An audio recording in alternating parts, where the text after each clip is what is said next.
दोस्तों, कहते हैं ना कि अगर किस्मत में मौत लिखी हो तो उसे कोई भी टाल नहीं सकता, और अगर ना लिखी हो तो साक्षात यमराज भी कितना उछलना पड़े आपका बाल भी बांका नहीं कर सकता।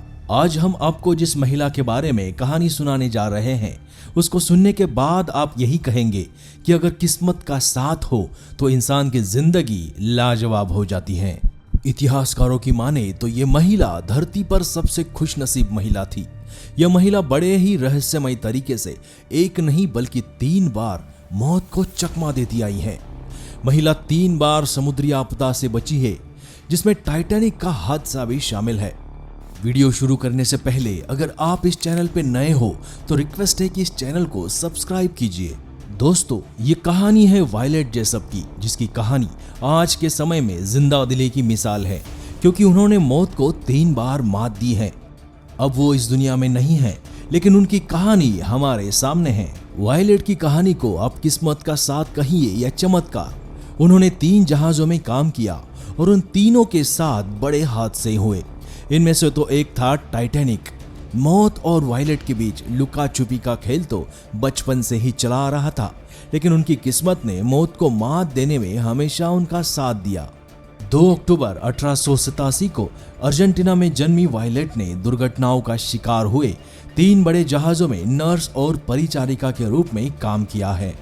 दुनिया के सबसे आलीशान और सबसे बड़े जहाज RMS टाइटैनिक की त्रासदी कुछ ऐसे ही है, जिसे दुनिया कभी नहीं भूल सकती। 15 अप्रैल 1912 को एक हिमखंड से टकराने के बाद टाइटैनिक उत्तरी अटलांटिक महासागर में डूब गया। बहुत कम लोग इतने भाग्यशाली होते हैं कि जहाज डूबने से बच पाते हैं। बहुत कम उम्र में वायलेट को अपनी पढ़ाई छोड़ने और रोजगार खोजने के लिए मजबूर होना पड़ा, क्योंकि उसके पिता का निधन हो गया था। उसकी मां बीमार थी और उसके पास परिवार का समर्थन करने की जरूरत थी। अपने भविष्य को लेकर अनिश्चित वायलेट ने अपनी मां का रास्ता अपनाया और एक जहाज में नौकरी कर ली। हालांकि वायलेट ने विभिन्न शिपिंग फर्मों में परिचारिका के नौकरी के लिए आवेदन किया था, लेकिन उसके सामान्य दिखने के कारण उसे अस्वीकार कर दिया गया। अंततः जहाज निर्माण कंपनी रॉयल मेल लाइन ने अपने जहाज पर उसकी मां के काम को देखते हुए उसे एक चिकित्सक सहायक नर्स के रूप में नियुक्त किया। वायलेट के नर्सिंग प्रदर्शन से प्रभावित होकर कंपनी ने उसे एक यात्री जहाज पर नौकरी दे दी। RMS ओलंपिक उस समय का सबसे बड़ा लग्जरी क्रूज जहाज था। 20 सितंबर 1911 को यह जहाज साउथहैम्पटन बंदरगाह से रवाना हुआ। दुर्भाग्य से ब्रिटिश युद्धपोत HMS कविके और RMS ओलंपिक उड़ान भरने के तुरंत बाद टकरा गए। इस दुर्घटना से दोनों जहाज क्षतिग्रस्त हो गए। सौभाग्य से कोई भी मारा नहीं गया और जहाज नीचे नहीं गिरा। इससे पहले कि कुछ भयानक घटित हो, वे सुरक्षित रूप से बंदरगाह पर पहुंच गए। यह स्वाभाविक होगा कि यदि वायलेट इस भयानक अनुभव के कारण कभी भी नाव पर पैर नहीं रखना चाहेगी, लेकिन वो हार मानने के लिए बनी ही नहीं थी। बेलफास्ट में जहाज निर्माण कंपनी हारलैंड और वोल्फ का इरादा टाइटैनिक को सबसे बड़े क्रूज जहाज के रूप में बनाने का था, जो कभी किसी भी आपदा में क्षतिग्रस्त ना हो सके। 24 वर्षीय बहादुर वायलेट जेसप ने उत्सुकता से RMS टाइटैनिक, जिसे 10,000 आयरन मिशन द्वारा निर्मित अनसिंकेबल शिप के रूप में भी जाना जाता है, उस पर परिचारिका के पद के लिए आवेदन किया। उसका मानना था कि उसे एक और टक्कर के बारे में चिंता करने की जरूरत नहीं है। 10 अप्रैल 1912 को टाइटैनिक इंग्लैंड के साउथहैम्पटन बंदरगाह से न्यूयॉर्क के लिए रवाना हुआ। 14 अप्रैल को यात्रा के चौथे दिन यह भूमध्य सागर के एक अप्रत्याशित ग्लेशियर से टकरा गया और डूबने लगा। स्थिति को भांपते हुए वायलेट ने गैर अंग्रेजी भाषी यात्रियों को आपातकाल के बारे में सचेत किया और उन्हें एक जीवन रक्षक नौका पर बिठाया। वायलेट ने एक अजनबी शिशु को अपने बाह में पकड़े हुए लाइफ बोट नंबर 16 पर चढ़ गई। उसे बच्चों को सुरक्षित रूप से तट पर पहुंचाना अनिवार्य था, जबकि वायलेट और कुछ अन्य यात्री लाइफ बोट में चढ़ गए। टाइटैनिक पूरी तरह से डूब गया। सौभाग्य से एक अन्य जहाज RMS कॉर्पेथिया ने जल्द ही वायलेट और बाकी लोगों को बचा लिया। जब वे कॉर्पेथिया पर थे तो मां अपने बच्चों को वायलेट से ले गई।